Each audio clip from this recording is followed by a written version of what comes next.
All right, guys, I'm hoping that you can see this all right. I'm going to go over homework 5-2A and work through some of the problems, talk to you about how to do them.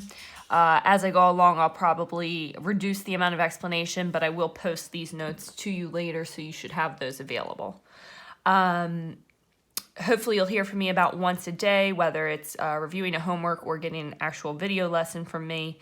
And like I said in my stream post, I'm going to try to schedule some Google Hangouts so that way if you have any questions, we can kind of talk directly and you can show me what you've been working on, and we can work through it together. So to do these problems, if you remember when we first started, we can use the fraction operations where we kind of do a traditional formula to solve for this. So you just, subtracting 1/4 from each side and dividing by 1/2. But what we've been trying to work on is clearing the fractions. That means kind of getting rid of the fractions so that we can end up with a formula that looks something like our standard formula type, like an mx plus b equals c, or, to put it in actual numbers, something that looks like maybe, let's say 3x plus 2 equals 5, because we know how to do those types of problems. So this is just a different method, and I want you to try it out for the next 2 days, and if it doesn't work for you, that's okay. But hopefully, it gives you a different strategy for trying to solve these problems. So for the first one, I'm looking for the least common denominator of my 3 denominators, 2, 4, and 6. And so I'm going to choose 12 because 2 can go into 12, 4 can go into 12, and 6 can go into 12, and I'm going to put that here. I'm going to try writing out all the steps for you when I first get started, and then from there I may reduce how much I'm writing down.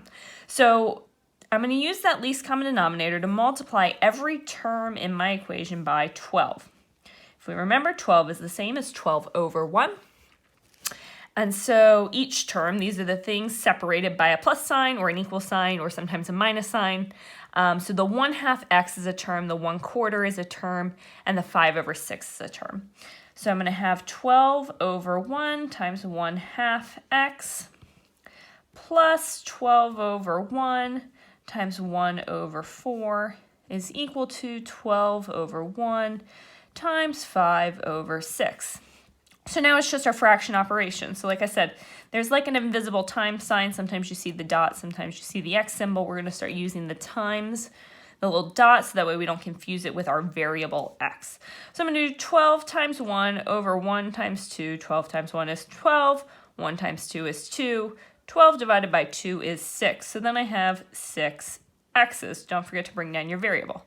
I'm going to bring down my plus sign, and I have 12 times 1 divided by 1 times 4. So 12 divided by 4 is 3, equal to 12 times 5 divided by 1 times 6. 12 times 5 is 60. 60 divided by 6 is 10. So now we have our familiar formula type, and we're just going back to our two-step equation. So I'm going to subtract 3 from both sides. I'm going to have 6x equals 10 minus 3, which is 7.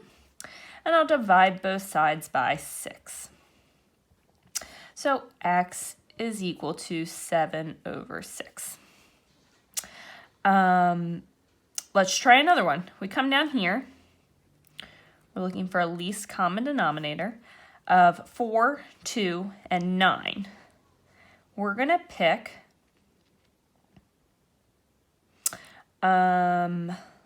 let's go with 36 might be our easiest one.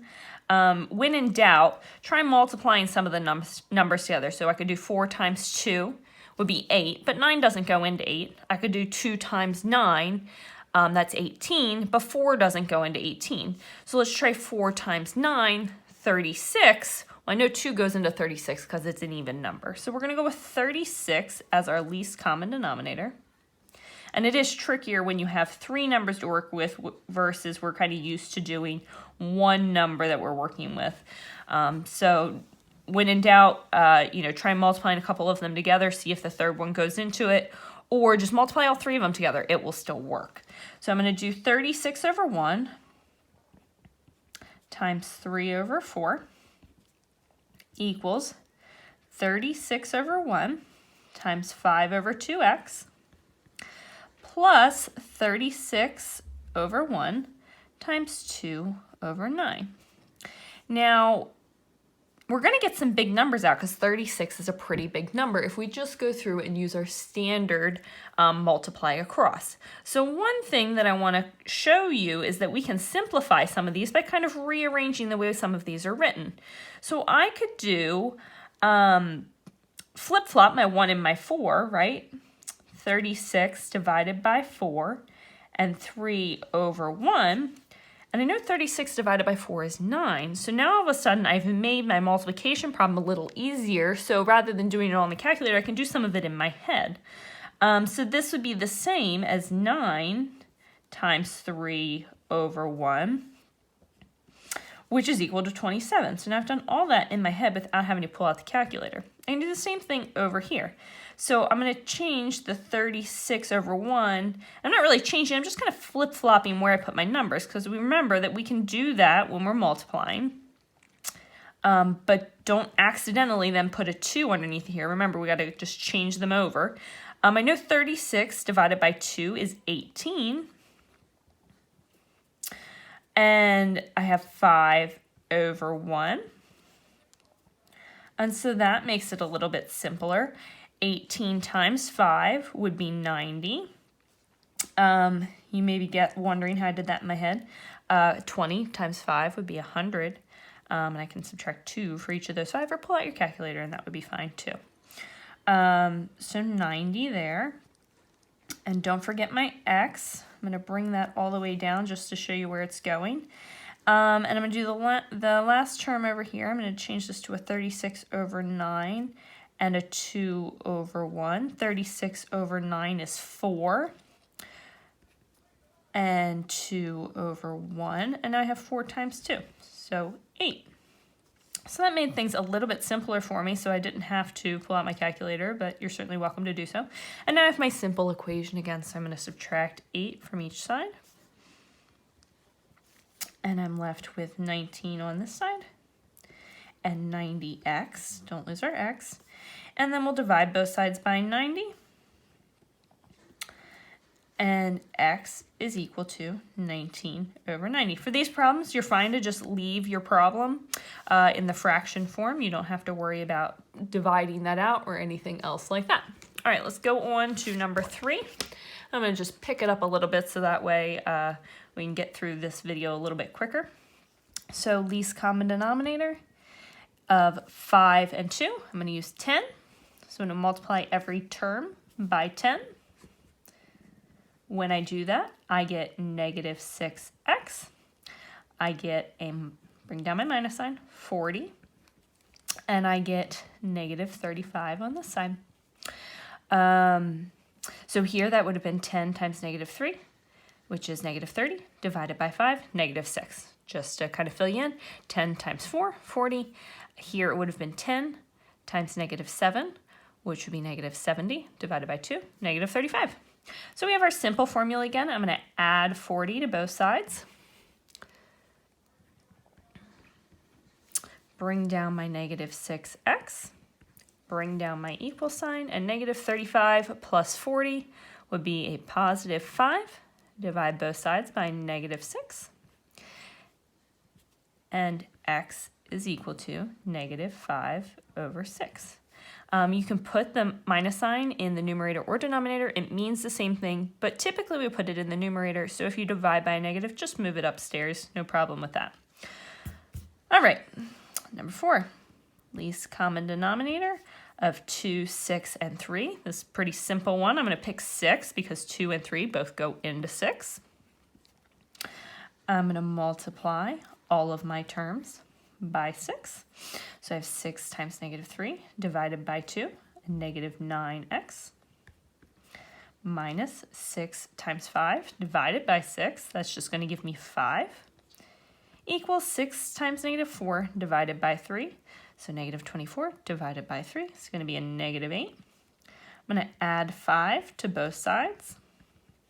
So I get negative 9x on this side, and I get negative 3 on this side. Divide by negative 9, divide by negative 9. X is equal to negative 3 over negative 9. Since I have a negative in both the numerator and denominator, I'm going to get rid of both of them. Or a negative divided by a negative is a positive, as we remember. So we can write that as just 3 over 9. And I can simplify that just by dividing both the numerator and denominator by 3 and get 1 over 3. All right, let's check out our last two problems here. We've got 1 over 4x plus 1 over 3 equals 5 over 6. So I'm going to pick a least common denominator of 12. Multiply all my terms by 12 over 1. 12 over 1. So 12 over 1 times 1 over 4 is just going to give me 3x plus 4. 12 over 1 times 1 over 3. 12 divided by 3 makes 4.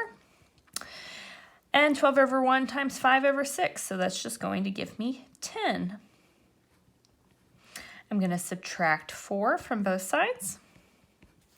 I'm going to bring down my 3x, bring down my equal sign. 10 minus 4 is 6. Divide by 3 on both sides. X is equal to 2 this time. All right, last problem. Least common denominator of 4, 2, and 7. Let's look at some options. We can do 2 times 7, that's 14, but 4 doesn't go into it. 4 times 2 is 8, but 7 doesn't go into it. How about 4 times 7? That's going to be 28. 2 will go into 28, so I'm going to choose 28. Again, this is going to be a time where I may want to consider doing some of my simplification or rearrangement just to make some of my problems easier without having to pull out the calculator. So I'm going to do 28 times 1 divided by 1 times 4 and get a 7x plus 28 over 1 times 1 over 2 and get 14.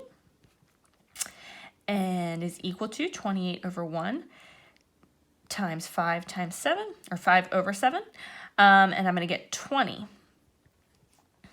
I'm going to subtract 14 from both sides. I'm going to have 7x is equal to 6. I'm going to divide both sides by 7, and I'm going to get x is equal to 6 over 7. If you have any questions, please take note of those, and I will hopefully catch up with you in a Google chat, Google Hangout meeting. Hopefully some other people can join us, or if that doesn't work for you, send me an email, and hopefully I can help clarify things for you. Bye.